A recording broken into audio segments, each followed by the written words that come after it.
Well, it's the WC. Anything you wanna do, money. Probably one of my favorite pay-per-views that they could do is Money in the Bank.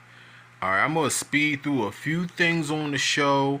I'm not gonna picture everything that happened on the show, but you'll know what happened on the show. All right, let's see if I could do this in less than 20 minutes. Okay. Let's aim for less than 20 minutes, and let me aim for about 5 likes on the video. All right, because YouTube not going to show this video to nobody. All right, they're not going to show this video to no one. So let me just aim for 5 likes on the video.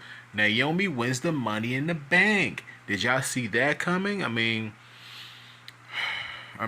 all right. They got Roxanne in the match. I thought that they might have put it on Roxanne. Like they're putting like there's going to be a video coming out with this WWE Unreal thing, right, that they're doing. And there's a spot in that show where Triple H says to Jey Uso, "Hey, we're going to put rockets to your ass." And they're doing that with like Roxanne Perez. They're doing that with Stephanie Varcare. They're doing it, or is it Vacare or Varcare? I don't know. Right? If I butchered Stephanie's name, I'm sorry. I'm not gonna edit this. They're putting, Julia was in the match as well. She performed. They all performed well, like for real. Um, but Naomi wins the match. Are you guys like surprised at that, or her gimmick is? I mean, her attire kind of gave it away, but Naomi's gimmick is man. But let me go back. I was just on the point of them putting the rockets to like these women's asses and just like, whew, next thing you know, Julia, Roxanne, Stephanie, they're all up on the main roster, and then they bring in Mariah May, and then it's like I don't know if they're loading up the women's roster so they could do an all women's pay per view, the Evolution pay per view that they're doing. That might be the case. I'm not sure, or if they're trending in a different direction. Like them putting the briefcase on Naomi doesn't bother me because they've already planted the seeds with her and um goddamn Tiffany. Like there's so many women to just kind of remember. Tiffany Stratton. I wouldn't be surprised if they have her take the belt off of Io. Like Io's not really doing a lot. I don't know if Io is hurt or what the case is on Monday Night Raw. She's made like a few like appearances since WrestleMania, and I don't know, man. I'm looking at it and I'm saying you can see her eventually cash in on Tiffany Stratton, but it would make sense for Tiffany Stratton to lose the belt to someone else. Maybe they have um man, what's her name? Maybe they have Jade Cargill win the Queen of the Ring tournament and then have her beat Tiffany Stratton and then have Naomi cash in on her and then they have a feud. I don't know. Or they continue that feud that they've had for a few months now. I would see something like that happening.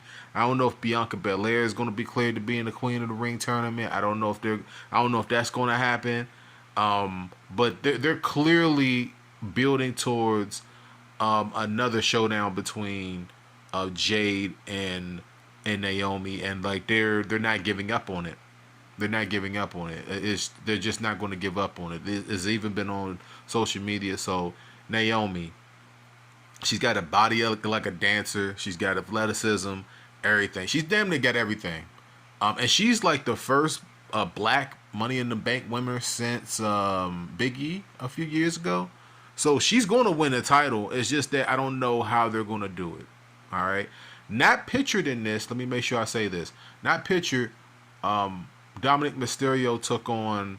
Name escapes me, man. I know there was a AAA event, Worlds Collide. A lot of those guys. I apologize for not knowing exactly who he took on because I went to go do something else during that impromptu match. I was like, impromptu match? I was like, oh no, not filler match. So I just walked away. Dominic Mysterio won the match. I'm pretty sure that Liv Morgan looked like a complete snack. It is what it is. We're going to move on, right? We're going to move on right now. Now, this ladder right here, I wanted to bring this up because I'm so sick and tired of the WWE and all of the ads that they're putting in the ring They're shilling out to you. Wheatley is so good, I drink it neatly. And then they have this fireball drink mixed with some type of cinnamon and rum or whatever that I don't know what I don't drink. So I don't but I was annoyed by this and I was like, one of the worst kept secrets of professional wrestling is that Gable is American. What's it called? A Grande Americano, and they put this fireball. They put this thing in there. They made sure that they showed you this fireball ladder, so it'll be introduced in the ladder match later on in the night. All right, so it just bothered me when I seen this. I was like, they're putting ads on fucking. I was trying not to cuss. Okay, I was trying not to cuss. That's the reason why my stuff don't get to the algorithm. I was trying not to cuss. They're putting this stuff on ladders now. Okay, make your brain hurt. All right, so Laura Valkyria, who I was talking to my man's about Laura Valkyria, man. He was like, "What you think about Laura?" I said, "Yo, like low high key, Lyra is very sexy. Like low key, high key. Like it's just I don't know what it is about. I don't know. I don't know. It's something about her. Maybe it's the wings, y'all. Maybe it's the arm wings. I don't know. But anyway, to make a very long story short, in this rivalry between the both of them is like I don't know. I don't know how to feel about it. But to make a super super long story short, Becky wins the match, basically tugging on Laura's shorts. Y'all see her shorts? I mean, she's got on short shorts. I'm surprised that Becky was able to grab a part of her shorts to even grab it. Like they're fucking. She's got on short shorts. All right, and up until this, she was 2-0 against Becky, but Becky wins the match. And then the whole little deal is that she's got to raise Becky's hand and all this other stuff. The stuff won't be pictured here. Raise Becky's hand, and then she attacks her. She should have hit her with the belt. That would have been great. She would have just took the belt to Becky's head. That would have been great to kind of fuel feud through the rest of the summer. They're probably going to do another blow off match at SummerSlam. I'd expect for them to do that. So you'll see that be built up over the next couple of weeks. Let's be real. The Intercontinental Championship.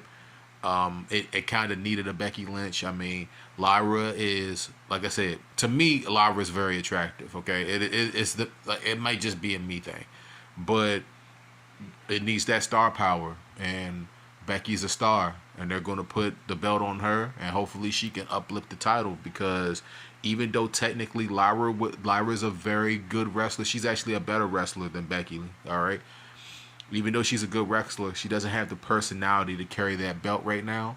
So it's hard to be into it. All right, that's a criticism. That's a constructive criticism of Lyra. Hopefully they can fix it. Part of it is writing, and then the other stuff is just Lyra just saying, "Oh, I don't want to do that. Oh, I don't want to do that. No, I don't want to do that." She's probably turning down things for her to do. All right, so it's not all WWE writing. All right, I just want to make sure people knew that. All right. So Becky wins the championship. Let's see what Becky can do with it, man. Rollins wins the Money in the Bank briefcase. Okay, after all the shenanigans, Braun Breaker, Bronson Reed coming out there, and then Fatu. The thing that I didn't really like about this match, like the match had really good spots. It had tons of really good spots. Chad Gable 2 times in 24 hours, less than 5 hours in matches, and between main eventing one show and then being a part of one of the biggest matches of another show, Chad Gable needs a raise. He get 2-3 checks. All right, but Rollins winning the Money in the Bank had to happen based on what happened at WrestleMania. The thing that bothers me about the WWE, okay, the main thing that bothers me about WWE is the fact that like sometimes they could be too predictable. And like Rollins winning this match was too predictable based on everybody else that was in the match. Andrade, somebody that people know about him, but he's not over enough. People love Penta, but people probably don't want to see Penta in that position. LA Knight needed something, but he probably didn't need the briefcase, okay? El Grande is like it's a gimmick to get another gimmick over. That's what it is. It's a gimmick within a gimmick. All right. Who's the guy behind the mask? He looks like this guy. We don't know. All right. So you're breaking all these things down, and I know I think I left somebody out. Who did I leave out? Who did I leave out in the match? There was somebody else that was in the match, and I'm just like I'm blanking on them. It'll come to me. But the fact is that Rollins wins this match, and like it's predictable that he wins this match, and the matter in which he cashes in the briefcase is predictable too. And I'm saying to myself, like, there wasn't anybody in the match, the Money in the Bank match, that needed that was like a breakout star or needed to be a breakout star. In order for the storyline between Rollins and these guys to work, he has to have the championship at some point. All right. Are they going to take it off of Jey Uso? I don't know. Are they going to take it off of Cena? Somebody got to take it off of Cena, right? But it's probably going to be Cody. So it's probably going to be Jey Uso is probably the fall guy in this at some point. I don't know if they're going to do it at SummerSlam. Hell, they might even do it on Monday night. We don't know here, okay? We don't know. But I'm blah on this whole storyline. It makes no sense for Bronson Reed. It makes no sense for Braun Breaker. All right, say all those names. Look, say all those names 15 times fast and then come back to me, okay? It makes no sense for them to be involved in the storyline with Rollins, for Rollins to be the champion. It makes zero sense. It makes no sense whatsoever. It's nonsensical. It's a stupid storyline. I just want to see it over. And it's like, furthermore, all right, we've seen this story before.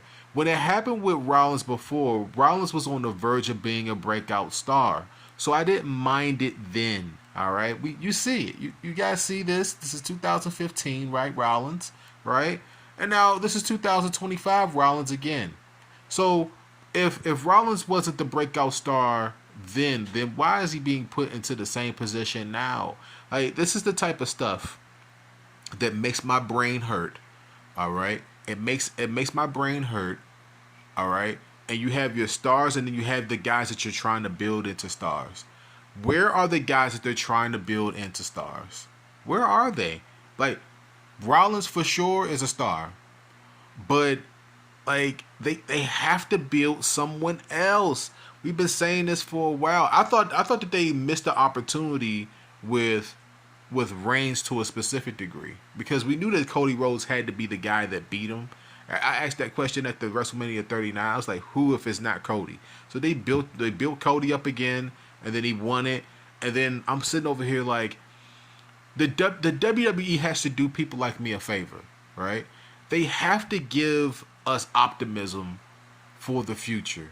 And if you're not going to do that, and if you're going to rehash this stuff with Rollins again, then people like me are going to slowly but surely turn the product off.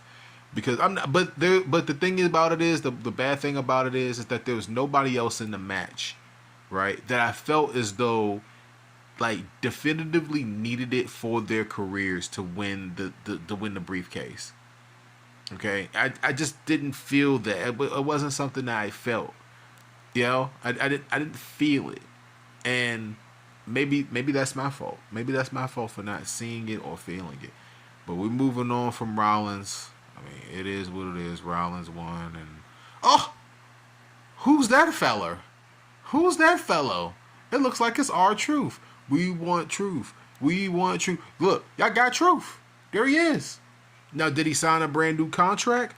Who knows? Who knows? Maybe this is him. Maybe this is his contract's expired, or it's expiring, or maybe this is one of his last dates. Who knows? Maybe this was him giving the fans a heads up that he was on his way out, so they wouldn't be like, you know, oh, this, and this. Maybe this is a swerve from the WWE. Maybe he reached a deal. We don't know. There's a lot of speculatory things. You got to check with the dirt sheets. Check with the people backstage. They'll tell you. But the way he was dressed, like, he just got in there. Like, he went in, he ran in. Usually if the crowd, like, if he's not a part of the show, they would have stopped him. Okay? So, clearly he's a part of the show. It was supposed to happen. And maybe Triple H just kind of did a 180. You know? They want truth. We want truth. He called Cena the match, hit him over the face with the WWE Championship. Cody Rhodes hits John Cena with the Crossroads. And That's the end of the pay-per-view. That's it. Cody's got to win over Cena. Like we knew that this tag team match was built for Cena to take a pin because Jey Uso can't take a pin technically until Rollins beats him. Okay, the WWE, like they're trend. It's not necessarily the predictability of the product. It's the way that they get there. We have to get there in which a way in which it keeps people like me intrigued. We want, like, people said they wanted truth. Truth came back. The reason why I didn't do a video, let me make sure I tell people this. The reason why I did not do a video on R-Truth leaving the WWE was because of this. All right, because of the prematureness of the announcement, and then people being outraged at it, and then I'm sitting over here like, R-Truth is not, going through any type of terminal illness or anything like that, or he's not hurt, or he didn't pass or anything like that. Like, it wasn't one of those things where it was a sad day, but it wasn't one of those things where he can't find work nowhere else. He could work on an independence. I'm pretty sure Tony Khan would pay him some money just for him to be in some segments, but clearly that's not going to happen because he's back in the WWE, 2-3 weeks after that, right? So, and I think that they did the same thing with Chelsea Green. Chelsea Green had an expiring contract, right? And then she bid farewell, and then the next thing you know, she's back on the show with her luscious looking self. You know what I'm saying? So they've done this in the past. So I've learned my lesson from the whole Chelsea Green thing. I was like, how do you let Chelsea Green, an able-bodied, middle-aged, woman, very funny, very, very athletic. Why would you let her walk out the door? Unless you have somebody that's like way better than her, and they don't have anybody that's better that can do what she does better. And it's the same thing with Truth. They don't have anybody that's better than him at what he does. All right, wrestling shows need levels of wrestlers that could do multiple things, and then there's some people that just do things very, very well, and this is what Truth is. He's somebody that does something very, very well, and that's what the show needs. The show needs a guy like Truth. It needs a Chelsea Green. It needs these level and ranges of characters to make storylines not only just intriguing but unpredictable. Nobody expected for Truth to run in at the end of this pay-per-view, bro. Nobody, it wasn't on the bingo card for Money in the Bank, okay? But we're glad the guy is back. At least for now, he back. He might have restructured his deal. I don't know. Like, people backstage, I think that somebody texted me and said that he restructured. I just briefly saw it before I did this video. They said that he restructured, but they don't know what the terms of it is. So you want Truth? There go Truth. Restructure could be a few different dates, or it could be that. Or it could be one of these things where this is one of his last appearances and he's just fulfilling his contract. Do you guys understand? So it is what it is. But let me know how you guys feel about Money in the Bank. On a scale from 1 to 10, I'm going to give it a 7.5. I'm going to say that you should watch it. You just have to deal with the ads. The wrestling, the women's match was fire. The men's match was missing something, right? And it had too much of the Fatu and Solo thing in the middle of it. It's just, but I mean, it just seemed like it was out of place. It seemed like it was months late, right? It seemed like it was one of these things where maybe Solo was supposed to still be the tribal chief, and then Solo, like when, oh my God, and I hate to backtrack and keep going back, right? Or coming back. Let's go back to Money in the Bank. When Fatu said, "I hate you, Solo," it seemed like that was something that was supposed to happen while Solo was still tribal chief. Like, it just felt out of place. You understand what I'm trying to say? Like, Jacob Fatu was already U.S. champion, already a main cog on SmackDown. Like, I called it. As soon as Fatu came in, I told y'all he was like technically one of the best wrestlers that they have. All right, from the fluidity standpoint of he makes everything look effortless. It's like he's a different version of he's like Kevin Owens in a different universe. You understand what I'm trying to say? Or he's like the Samoan Kevin Owens. Somebody else said that to me. They say Samoan Kevin Owens. I was like, makes sense. But it's one of these things where it seemed like it was out of place, right? So I can't give it above an 8, right? Naomi winning the Money in the Bank match, right? I don't feel as though that it probably should have been on her. If they had given it to Stephanie, I would have moaned a little bit, because it's like, bro, she's had so many. It's like too much of a rocket ship to her ass almost. It's just too much, and I know she has a perfect one, but it's just too much of that, right? Roxanne would have made a little bit more sense if they put it on Roxanne Perez, okay? And Julia, like, they got her in a different feud, right? Rhea Ripley don't need that briefcase. Alexa Bliss don't need that briefcase.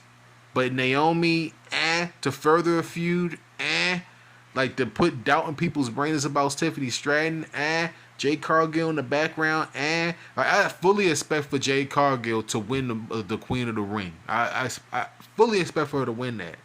Okay, so I can see, and I might be spoiling this for y'all folks. I can see a scenario where Jade Cargill wins the Queen of the Ring tournament, right? And then she takes on Tiffany Stratton at Queen of the Ring, right? She loses like weirdly or something, or maybe Naomi cashes in at the Queen of the Ring, right? And then they do a triple threat match at SummerSlam between the three of them. Or what can happen is, matter of fact, no, the finals is going to happen at Queen of the Ring. So it's probably going to be one of these things where Jade Cargill is going to probably beat Tiffany Stratton at SummerSlam. And then Naomi's going to come through and then win the championship from her. And then they'll probably do a blow off at next year's WrestleMania for the championship. Makes sense. Like, that's long-term storyline for you, but this is the WWE. So you so you have to remember that. And I definitely want to see an end to this Lyra and Becky storyline. They got to end that at some point. It's crazy, man. But is it 2015 or not with Rollins winning the Money in the Bank briefcase? I'm not optimistic about it. And Rollins with this specific gimmick and this persona being the champion again, I'm not looking forward to it. Do you guys understand? I know that it's going to lead to a feud between him and CM Punk for that belt at some point, but I'm not looking forward to it. Does that make any sense? I'm not looking forward to any of that. But yeah, y'all got Truth, and that's basically where the storylines are going. Let me know how you guys feel down below. It's the WC. Like I said, it's about a 7.5. I think that you should watch it. I can't give it anything. I can't give it an 8 and above. It's just not that. All right. Hope y'all enjoyed the video. Get me into the algorithm. Like I said, 5 likes on the video. Get me into the algorithm. And until next time, folks, y'all good folks out there. Take care of yourself and each other. Wheatley is so good, I drink it neatly. That's all I heard was that, and we want truth. We want truth. We want truth. Well, y'all got him. There he is. There you go. There he go.